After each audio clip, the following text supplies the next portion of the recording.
అంటే దేవుని పని జరుగుతున్నప్పుడు, దైవ కార్యక్రమాలు జరుగుతున్నప్పుడు ఆదివారం అండి మనం ఎక్కడ ఉండాలా? దేవుని పిల్లలుగా దేవుని మందిరంలో ఉండాలా. కానీ మనం ఎక్కడ ఉంటుంటాము?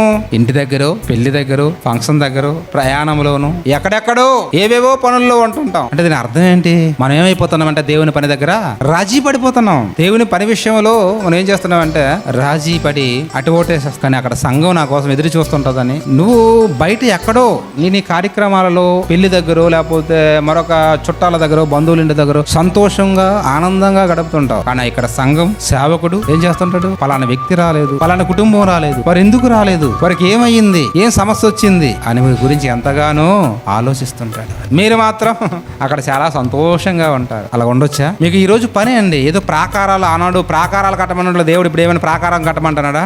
పెద్ద పెద్ద దీంతో అలాంటిదేం లేదండి. దేవుని మందిరంలో, దేవుని సంఘంలో మనం చేయగలిగినటువంటి కార్యక్రమాలు. పిల్లలు బాల్యం నుంచి యవ్వనంలోకి వచ్చారు, అందరూ వస్తున్నారు, మంచిది. వాళ్ళంతటి వాళ్ళు ఒకప్పుడు తెర కానీ, సౌండ్ సిస్టమ్ కానీ ఇవన్నీ నేనే దగ్గరుండి చూసుకుని వచ్చేది. ఇప్పుడు కొంచెం ఏమవుతున్నారంటే వాళ్ళు సహాయపడుతున్నారు. సంతోషం. చేతికి వచ్చిన ఏ పనైనా నీ శక్తి వాంఛన లేకుండా చేయి.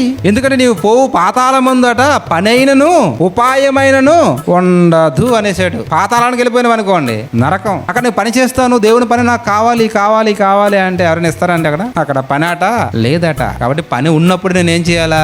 పని చేయి. నువ్వు చేయగలిగింది దేవుని గురించి ఇది ఒకటి చేయి.